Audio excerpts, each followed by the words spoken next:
Hello, everybody. Welcome back to another episode of What's Happening. I'm so glad to be here. My name is Sarah Lowenthal, and I will be asking a question that probably all of you have. It's a heavy question, it's sitting on the top of all of our minds, and that is the Bondi Massacre. I'm actually sitting today is the last day of Hanukkah, the 8th day of Hanukkah.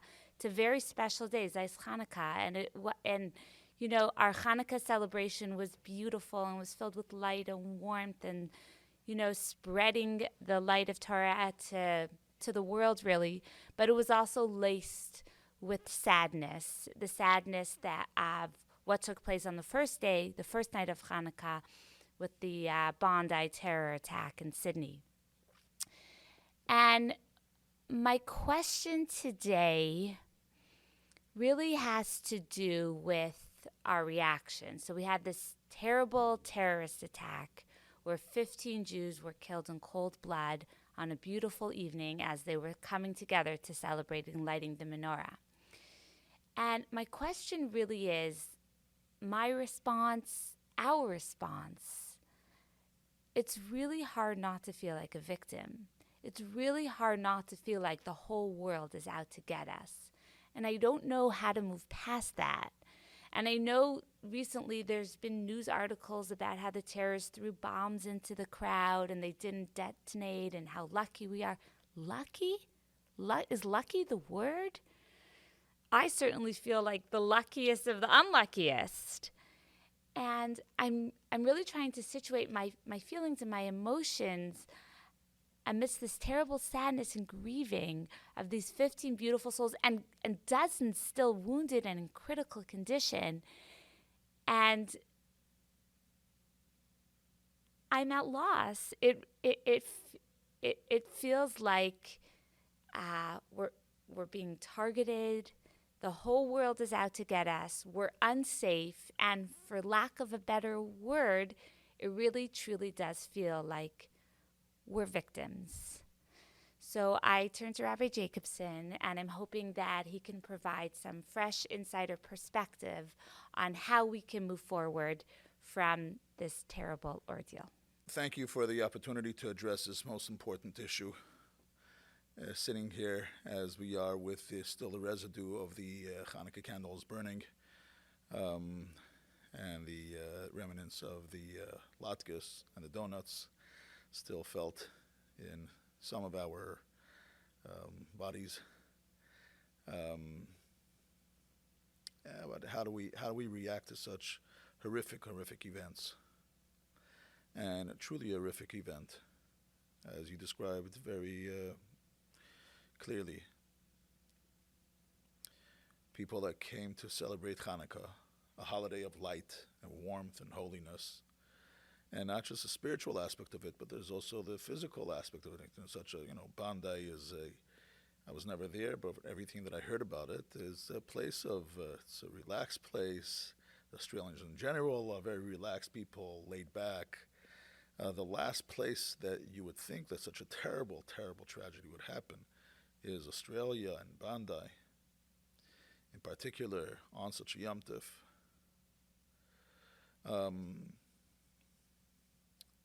And how does one react to that? Chassidus emphasizes the importance, or makes a point that is very, very significant. The word passion usually means or brings up an image of excitement and enthusiasm and energy, emotion. But the word passion in Western society apparently comes from the word passive. And the reason that being passive is associated with passion is because supposedly emotions is something that happens to us passively. We just sit there and somehow we're struck with some type of feeling or another, whether it's quote unquote falling in love at first sight, or when somebody wrongs us, we become enraged, or we become depressed naturally because some event or another happened to us, or we get scared. So the idea in Western culture is that, this is what passion is, that you just sit back passively and something happens to you and you're struck with one emotion or another. Yiddishkeit, and particularly Chassidus, emphasizes that this is not the case. Emotions don't just happen in a vacuum. Emotions are not just a reaction, a natural reaction to a certain event. We could be in control of our emotions. Whether to feel positive about something or to embrace something, to feel close to something, to be excited about something, or to be repulsed by something is not just a simple natural reaction. It's to do with what goes on in our mind. And it's to do with the narrative that goes on in our mind. And if we tell ourselves in one way or another, whether consciously or subconsciously, that something is good for us, and then that possibility, that event happens to us, so naturally we'll be excited. But the event is not what excites us. It's that all that buildup that was going on in our mind up until that point, that narrative that was taking place in our mind, that creates the environment in which, when something happens, we react in a certain way. And just like we create that narrative, again, consciously or subconsciously, we could redirect that narrative and have a different reaction. So if I think positively about a certain event, and that event happens and I don't feel excited, I can think, and I can train myself to think differently. What am I getting at? No single event forces us to feel one way or another. We might have a predisposition to having that feeling, but we're not forced to feel that way. And we have the ability to pivot. We have the ability to think of things differently. As you just mentioned, we're setting now the end of Hanukkah, and this is the day on which Rabbi Rubashkin was released from prison some 8 years ago. And reading his book and hearing some of his talks are truly a source of inspiration, where he speaks about the horror that he went through in a wonderful country such as the U.S., but the absolute horror and humiliation and torture and nothing short of a true horror of what he went through. Yet he maintained his positive outlook and his positive disposition. He maintained his faith and his trust in Hashem. And you ask yourself, how did that happen? How did he not fall victim to the circumstances that he was in? It takes me back to a story one of my very many favorite stories of the Rebbe, that happened with the former chief rabbi of the UK, Rabbi Jonathan Sachs, in which the Rebbe speaks to him. He described that when he was a student in Cambridge, and he was interviewing different Jewish religious leaders, and he finally comes to see the Rebbe, starts interviewing the Rebbe, and at a certain point from interviewing the Rebbe, it turned into the Rebbe asking him questions. What are you doing about Jewish life on campus in Cambridge? And he started excusing himself for not doing anything for Jewish life on campus. At that point, he was not yet a chief rabbi. He was simply a student in Cambridge. He started excusing himself, saying, well, the circumstances that I'm in, and the Rebbe interrupted. He said the perfect British excuse, that the circumstances that I'm in, so just like you put yourself into that circumstance, and just like you put yourself in that circumstance that limits you from doing things to help Jewish students on campus, you could put yourself in a situation, you could put yourself in circumstances where you will help and you will do and to help other Jewish students on campus. And he describes that as a turning point in his life, and looking back, recognizing that the Rebbe was calling to him to be a leader on campus, although it wasn't unofficial stationary and it wasn't an official office. He was simply a student there, but the Rebbe was calling to him to be a leader. But the key point over here is that you put yourself into a certain circumstance. When you limit yourself, you say that yourself, I can't do anything on campus because of the circumstances that I'm in. Who created that circumstance? And much of it, and usually what happens is the circumstances that's created in our mind. So change that attitude and change that thinking. So this is in general something very, very important for us, to not think in terms of victims. And we can't just say, don't look at yourself as a victim. That doesn't work. It's just like telling yourself, don't think of the word hippopotamus. Now, before thinking of hippopotamuses, I doubt that you've thought of hippopotamuses in the past week, unless you went to a zoo or watched National Geographic. But if you say to yourself, don't think of hippopotamuses, now, obviously, all you're going to be thinking about it is hippopotamuses. So what's the alternative? How do we bring ourselves not to see ourselves as victims? And that is to recognize and to really implement in our heart and our mind the idea that Hashem is King and Master of the universe. Hashem is, was, and always will be the King of kings, Master of all. And Hashem makes everything be. One of the most beautiful things that I love about Rabbi Rabashkin's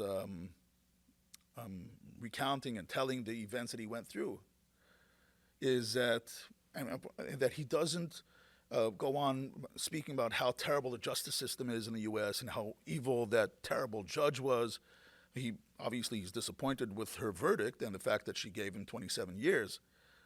But his message is not, oh, we have to revamp and we have to reform the judicial system, or they're so anti-Semitic. His message is, Hashem placed me here. Hashem is the one that decided that I will be imprisoned.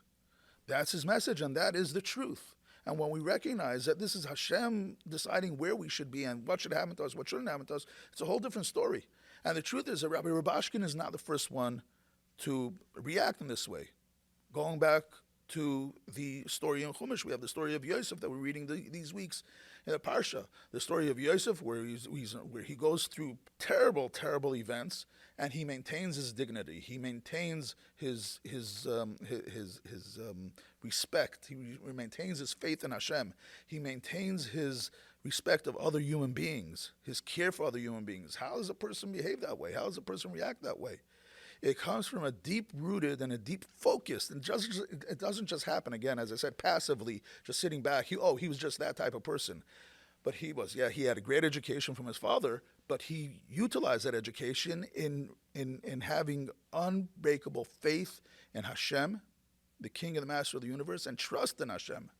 That if he's in any place, Hashem is placing him there. If he's anywhere, Hashem is placing him there for a particular purpose. We call that shlichus. We call that a focused purpose for him to achieve something there and for him to accomplish something there. And so our focus has to be, as opposed to, why is this happening to me? Recognizing Hashem is the King and the Master of the universe. We have to meditate on this. So the Modani in the morning, we get up in the morning, we say, thank you, Hashem, for returning my soul to me. Thank you, Hashem, for returning my soul to me and for the events that happened to me. We're going forward. We trust in Hashem that everything will be amazing. What happened to us in the past is something that Hashem decided. And now it's up to us to determine how we react to it. And if we know that Hashem placed us there and Hashem did this, there is a particular purpose. And Hashem is good. It's a particular purpose.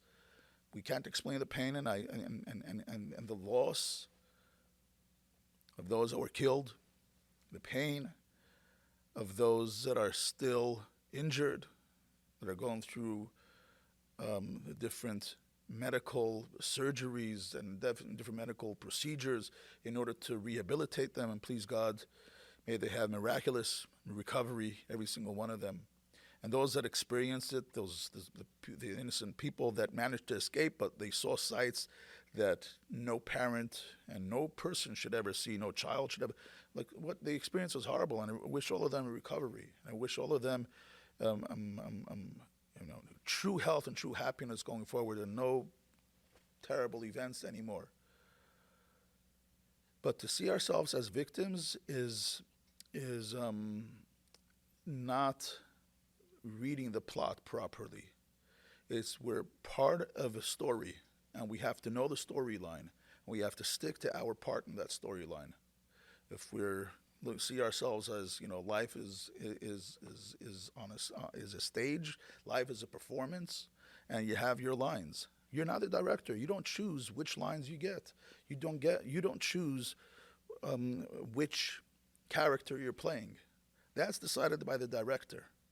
And you're put on stage, and you're given your lines. You're given your role. This is your role. This is what you're supposed to be doing. This is a part of the story that you're supposed to be filling in. Are you going to be living up to it? Are you going to be playing your character ideally in a perfect way? Or are you going to sit in the sideline, or worse, and say, well, I should really be a different character. I should really be playing a different part of this play. Together with the difficulty, together with the pain, together with the tragedy that we all feel, there are amazing, amazing blessings. We could choose to focus on that. But more than anything else, we have to choose, and this is something that makes a difference between how we live our life. If we live our lives trying to run away from the next possible, God forbid, tragedy, or we live our life focused on what we could do to heal this world, to bring redemption to the world, to bring peace to this world. It's our choice to live a life of shlichus, of purpose, of direction, and it's challenging. It's definitely challenging, but that's what makes it so rewarding. That's what makes it so special. That's what makes it so real. We shouldn't run away. Some parents ask me, like, what should I tell my kids? Tell them the truth. Tell them what happened. But they'll be nervous. Be nervous about what? Be nervous about, being Jewish. Well, being Jewish, throughout history, we were persecuted. That's the story of our life. If we sign up, did any of us sign up for that? No, we didn't. If we could choose, obviously we would choose otherwise. This is the story of our life, and we've gone through horror, and we've gone through hell and high water from all different types, from the right and from the left, and from all different types of groups of people and different nations. But we're here to tell the story. We're here to celebrate Hanukkah. We're here to eat the latkes and the $53 punchakis, the donuts, and the fancy ones and the non-fancy ones and the simple ones. And yeah, we're here to tell the story. We're here to live that story. We're here to live the miracle. And that's our story. Our story is a miracle. Our story is a story of purpose, a story of shlichus. So Chana and her 7 sons are part of that shlichus, part of that mission. And every single one of us, please God, may we all live well and healthy and not have any pain or any difficulty. Let's live that life of purpose. And that's really the key to living a happy life, a peaceful life. Happy post-Hanukkah to all those that are watching. Thank you so much for tuning in. Please send your questions, comments, critique, suggestions, and I look forward to seeing you in the next episode. Thank you very much. Thank you.